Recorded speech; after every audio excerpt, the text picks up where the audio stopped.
There's not gonna be no documentary on Spike Lee, please. Film found me.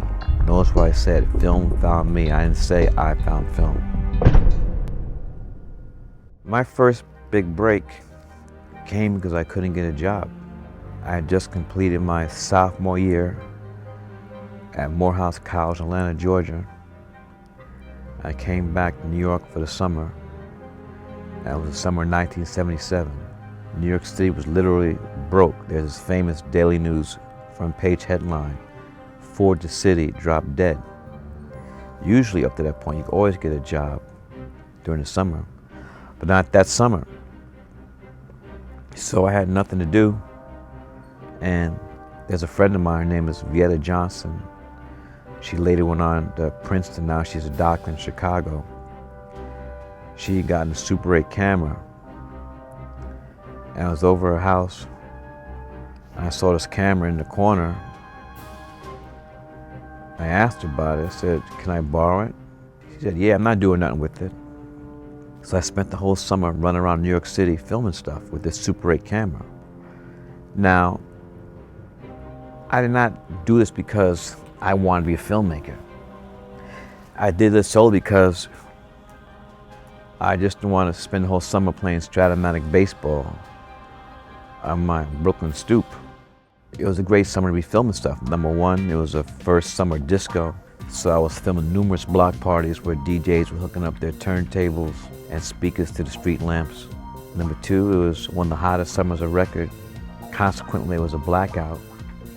And so when the blackout happened and the black New Yorkers and New Yorkers started looting, I filmed that. Also, there's this guy named David Berkowitz, son of Sam, who had a lot of New York City terrified. So I was just filming all this stuff. Came back to school in the fall, and now during this whole summer I began to like film a lot. I had not chosen a major up to that point. So I chose a major, mass communications, which was, besides film, television, print journalism, and radio. And my film teacher, Professor Herb Eichelberger, who's still teaching today, he's the one that encouraged me to take all these Super 8 cartridges that I shot over the summer and give it a spine, make a story out of it, make it a documentary. I did that the whole summer, that whole semester, the whole fall semester. The film ended up being called Last Hustle in Brooklyn, as a homage to Last Tango in Paris. Film found me. Notice what I said, film found me. I didn't say I found film. Right now I'm wearing my new, fresh, out the box Nike Air Maxes. And I've always had a very particular about my sneakers. And it's funny how stuff works. I played this character. I wrote this character for me to play. The film's called She's Gonna Have It, and the character is Mars Blackman. And Mars wore Air Jordans. This character's a B-boy. He's gonna have the fresh stuff. He's gonna wear the Jordans. He was gonna love Michael Jordan. And two gentlemen, Bill Davenport and Jim Riswell, were working at the time at Wieden & Kennedy. Wieden & Kennedy is the advertising agent for Nike. And they saw She's Gonna Have It.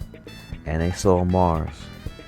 And it was their ideal, their brilliant ideal, to pair my character I played in She's Gonna Have It, Mars Blackman with Michael Jordan.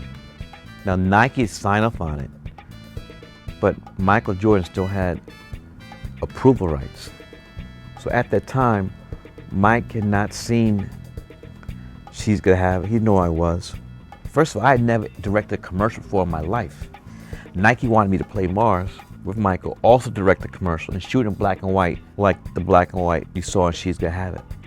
So Michael Jordan could easily said, look, I can't take a chance on this young gun, this young boy. Just give me the reels, the top guys in Madison Avenue. But Michael Jordan didn't do that. I still haven't asked him this reason.